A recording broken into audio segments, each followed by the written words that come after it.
안녕하세요. 내부자들입니다. 안녕하세요.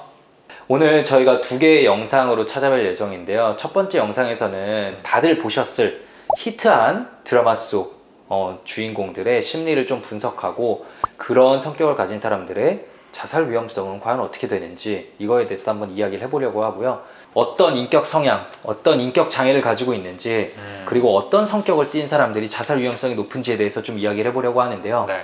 인격 장애, 이게 과연 뭔지, 인격 성향, 이게 뭔지 허규영 선생님 좀 설명 부탁드릴게요. 그러니까 성격을 평가할 때 있어서요, 인지, 정서, 대인관계, 충동성 이렇게 네 가지 영역을 봅니다. 그러니까 어떤 사건이 있을 때 어떻게 생각을 하고 어떻게 느끼고 친구 관계, 대인관계는 어떤지 이 네 가지 영역에서 두 가지 영역 이상에서 극단적으로 치우친 모습을 보이고 그로 인해서 어떤 대인관계나 사회적, 직업적 이런 기능에 문제가 생겼을 때 그걸 성격 장애, 인격 장애라고 부릅니다. 그리고 이런 패턴이 이제 한 사람, 두 사람 이런 일부 특정 인과만 있을 때가 아니라 전반적으로 광범위하게 여러 상황에서 이제 반복이 될 때 그걸 성격이다, 성격 장애다라고 할 수가 있고요.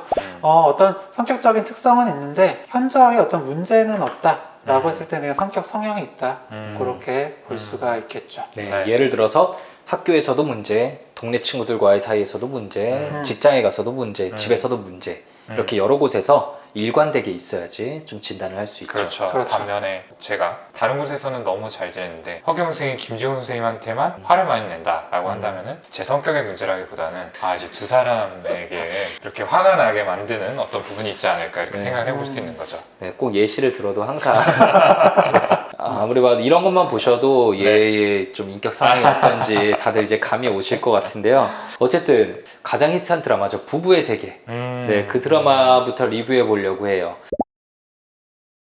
등장인물들이 하나같이 정말 강렬하잖아요. 그렇죠. 왜 이렇게 드라마 등장인물들은 하나같이 좀 강렬한 걸까요? 전반적으로 좀 강렬합니다. 강렬하다라고 생각했을 때 저희가 생각하는 건 이제 비군 성격인데요. 이 비군 성격을 가지신 분들의 특징이 굉장히 감정 변화의 폭이 크고 충동적이다라는 부분이거든요. 행동도 크고 연극적이고. 그렇죠. 그렇죠. 극적인 네, 막 부분들. 화나면은 이걸로 끝나는 게 아니라 팍 쓰러지고. 네, 쓰러지고 뒷목 잡고 진짜 이런 거잖아요. 화가 났을 때 이런 성격이다. 그러니까 마치 저와 같은 성격이다. 라고 한다면 드라마 재미없잖아요. 네, 우리 나오면은 망하죠. 그렇죠. 그나마 동훈이 나오면 조금 그래도 먹힐 수도 있는데 그 중에서도 역시 주인공들이 제일 강렬해요. 대표인물 3명을 뽑아서 저희가 좀 분석해 보려고 하는데요. 그리고 또 동시에 그 셋 다 정말 오늘 주제에 딱 걸맞게 자살의 위험성이 높은 순간들이 있었어요. 그렇죠. 네, 먼저 김희애 씨가 연기한 지선우 캐릭터. 이 지선우의 모습 드라마 보신 분들이라면 아시겠지만 좀 가정에서나 일적으로나 어떤 좀 완벽함을 추구하는 모습들이 가장 두드러지죠. 정말 빈틈이 하나도 없고 매사에 좀 철저해야 되고 좀 감정에 있어서도 굉장히 통제하고 드러내는 걸 꺼려하고 또 주변에 가까운 사람들이 좀 속마음을 들여다보려고 해도 이렇게 좀 벽을 치고 밀어내는 모습들이 이제 관찰이 되죠. 그리고 타인을 굉장히 의식을 많이 하고 어떤 면에서는 좀 지나치다고 할 정도로 그런 모습들을 보이면서 도덕적인 기준이 굉장히 높고 이런 특성들을 봤을 때 강박성 인격, 강박성 성격의 성향을 띠지 않았나 라고 좀 생각을 해볼 수 있을 것 같아요.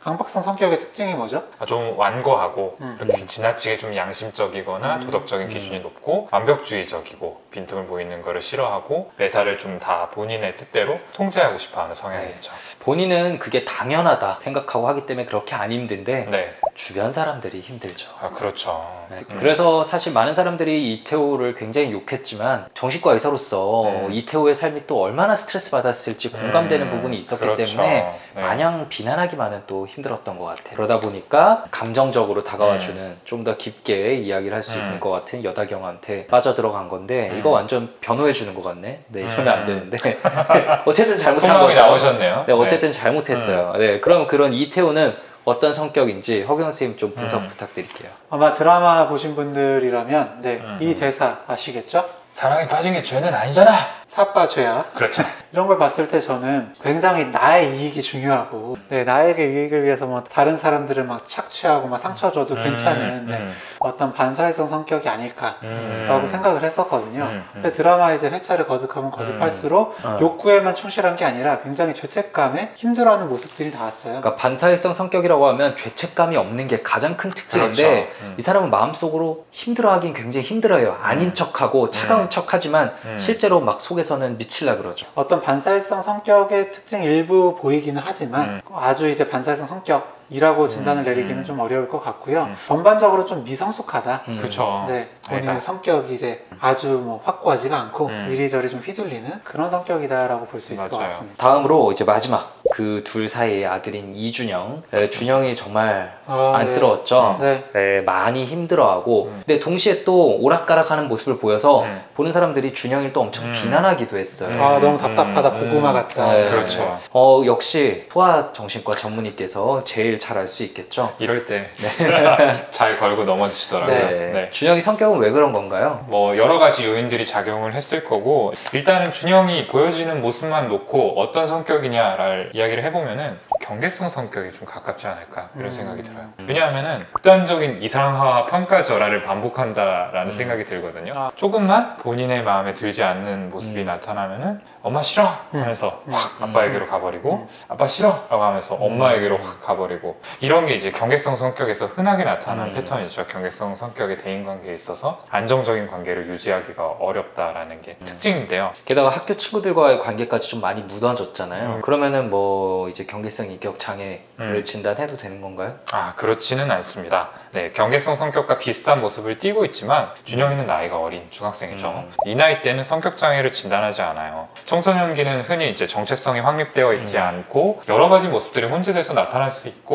이게 한 가지로 좀 고착화되어 있다라고 보기 어렵기 때문에 한 가지 성격 장애라고 진단하지는 않습니다. 대개는 후기 청소년기 아니면은 이제 20대 초반 이쯤부터 성격 장애를 진단한다. 이렇게 알고 계시면 좋을 것 같아요. 근데 이제 결국에는 이 셋 다 자살의 위험성을 보였단 말이죠. 그렇다면 허경 선생님께 하나 질문 드리고 싶은데요. 어떤 인격 성향을 띈 사람이, 어떤 인격 장애를 가진 사람이 더 자살의 위험성이 높은가? 어떤가요? 가장 먼저 떠오르시는 건 아무래도 경계성 성격이시긴 할 것 같아요. 실제로 뭐 연구한 논문들이 몇 가지가 있는데 좀 결과들이 좀 다르기는 하거든요. 근데 보통은 비군 성격, 그러니까 감정의 폭이 크고 이런 충동적인 성격, 그 중에서 경계성 성격과 뭐 자기애성 성격 이런 성격이 자살의 위험성과 높다라고 되어 있고요.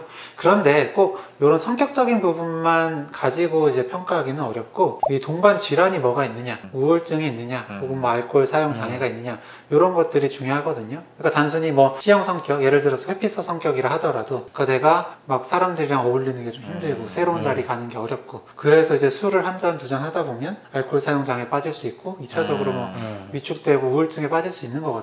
이렇게 되면 자살의 위험성이 높아질 수 있기 때문에 여러 가지를 좀 같이 고려하는 게 필요하겠죠. 그러면은 이 세 명이 이제 어떤 순간에 왜 취약해졌는지 이거에 대해서 한번 이야기를 해보면 좋을 것 같아요. 일단 지선우에 대해서 이야기를 해보면 겉으로 굉장히 강한 사람이지만 강해져야만 되는 성장 배경이 있었죠.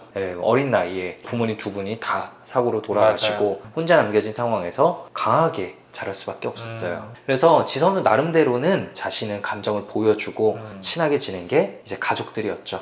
게다가 원 가족들이 다 사라졌으니까 새로운 가정에 가지는 그 기대값은 더욱더 높을 수밖에 없었을 거고요. 맞아요. 자신 나름대로는 최선을 다하고 있는 곳이었는데 남편에게 배신을 당했을 때 그 배신감은 아마 이런 배경이 없는 사람보다 그 배신감이 훨씬 더 컸겠죠. 역시 지선우는 강한 사람이기 때문에 이것까지도 그냥 버텨냈어요. 거기서도 이제 또 남은 아들에게 더욱더 사랑을 기울이고 애정을 기울이면서 어떻게든 잘 해보려고 했는데 이제 아들에게도 배신 비슷한 상황이 나오죠. 결국 또 혼자가 됐구나 라는 생각에 맞습니다. 희망이 없어졌다고 느꼈을 것 같고 그래서 바다로 들어가게 되죠. 그래서 제가 이렇게 말씀드리고 싶은 거는 겉으로 보이는 모습 혹은 그 사람의 기존 성격 장애, 뭐 성격 성향만, 인격 성향만 가지고 좀 자살의 위험성을 판단해서는 안 된다는 거를 좀 말씀드리고 싶어요. 현재 그 사람이 어떤 상황일지, 그리고 과거부터 지속되어 온 심리 때문에 그 사람이 지금 어떻게 이 상황을 받아들이고 있을지 맞아요. 이거에 대한 종합적인 이해가 있어야지 그 사람의 정말 지금 자살 위험성이 높냐 낮냐 이런 것들에 대해서 좀 판단을 할 수가 있겠죠. 네, 그 다음은 좀 이태호에 대해서 좀 말씀을 드려볼게요. 이태호가 나름대로 본인이 생각하는 모습, 굉장히 인정받고 싶은 그런 목표는 높은데 그게 안 되거든요. 게다가 지선우랑 계속 그게 비교가 되면서 더 위축이 됩니다. 그래서 그 인정 욕구는 더더욱 채워지지 않고 힘든 상황에서 기본적으로 자존감이 좀 낮은 사람이거든요. 그렇기 때문에 본인에 대해서 뭔가 공격이 들어온다든지 하는 상황이 굉장히 힘들게 느껴질 거고요. 굉장히 쉽게 무너져서 2차적으로 어떤 이런 행동으로 연결될 가능성이 높습니다. 마지막으로 준영이는 어린아이잖아요. 이 어린아이들은 부모의 이혼이라는 상황을 접했을 때 아이들은 이거를 이제 내 책임으로 돌리는 경우가 많거든요. 특히 이제 드라마를 보신 분이라면 아시겠지만 어떻게 보면은 이제 준영이는 본인이 촬영한 영상 때문에 엄마 아빠가 헤어지게 된 그런 상황이 된 거잖아요. 당연히 좀 더 죄책감을 느꼈을 수 있을 거고요. 이제 이혼을 한 후의 심리를 생각을 해보면은 이혼 후에 이 준영이는 고립감을 참 많이 느꼈던 것 같아요. 엄마인 지선우는 좀 다정다감하게 다가오거나 이런 부분들은 좀 많이 부족했었고 아빠는 엄마와 자신을 버리고 떠나가서 본인의 가정을 꾸리고 있었죠. 특히 이제 시간이 지나면서 어디에서도 좀 받아들여지기 어려울 거라는 그런 생각을 했을 거고요. 좀 이방인처럼 느끼지 않았을까라고 생각이 돼요. 누구와도 연결되어 있지 못하고 단절되어 있다라고 느끼는 순간에 인간이 이렇게 자살이라는 것을 선택하는 경우가 흔하거든요. 준영이 역시 예외가 아니었을 거다 이렇게 생각을 해볼 수 있죠. 네. 참 가슴 아픈 부분도 많이 나오고 그렇죠. 네, 사람에 대해서 많은 것을 알려주는 드라마였던 것 같아요. 근데 결국에 저희가 이야기를 해보다 보니까 지선우, 이태호, 준영이 전부 다 믿었던 어떤 사람들과 완전히 단절되었다라고 느꼈을 때 자살의 위험성이 제일 높았던 거 아닌가 싶어요. 이런 것들을 보면은 유대감이라는 게 참 중요하지 않나 라는 생각이 들어요. 최근 드라마 아주 히트친 드라마죠. 사이코지만 괜찮아. 캐릭터 고문영 왜 이렇게 히트한 것 같아요? 그 캐릭터가 갖는 아우라가 대단했던 것 같고요. 특히 이제 거침없이 하고 싶은 말을 한다라는 측면에서 이제 보시는 분들의 어떤 카타르시스를 좀 느낄 수 있게 이렇게 만들어주지 않았나라는 생각이 들어요. 그 대리만족 보상해주는 그 점이 굉장히 컸을 거라고 생각을 해요. 네. 그 고문영도 사실은 이제 좀 성격이 뚜렷하죠. 그럼 고문영도 좀 자살 위험성이 있을까요? 자살의 위험성 굉장히 좀 자기 마음대로 하는 것처럼 보이고 상대방 마음도 별로 신경 안 쓰고 그런 모습을 초반에는 보여서 반사 성격이다 라고 하긴 했는데 뒤로 갈수록 본인의 트라우마들이 밝혀지고 굉장히 힘들어했던 그리고 힘들어하는 모습을 보여주거든요. 결국 사람이 어떤 본인이 힘든 게 이제 건드려지는 그런 순간들이 힘든 거거든요. 혹은 또 본인이 사랑하는 사람, 대상 혹은 뭐 사랑하는 것이 이렇게 상실될 때 굉장히 무너질 수가 있는 건데 이런 고문영한테는 가족과 관련된 큰 트라우마가 있기 때문에 그게 비슷하게 건드려지는 상황에서는 얼마든지 무너질 수 있다고 생각을 해요. 뭐 고문영, 지선우 결은 다르지만 둘 다 굉장히 강한 사람처럼 보이는데 이런 강한 사람들도 자신의 그런 약점이 건드려질 땐 언제든지 무너질 수 있고 위험하다는 거. 그렇죠.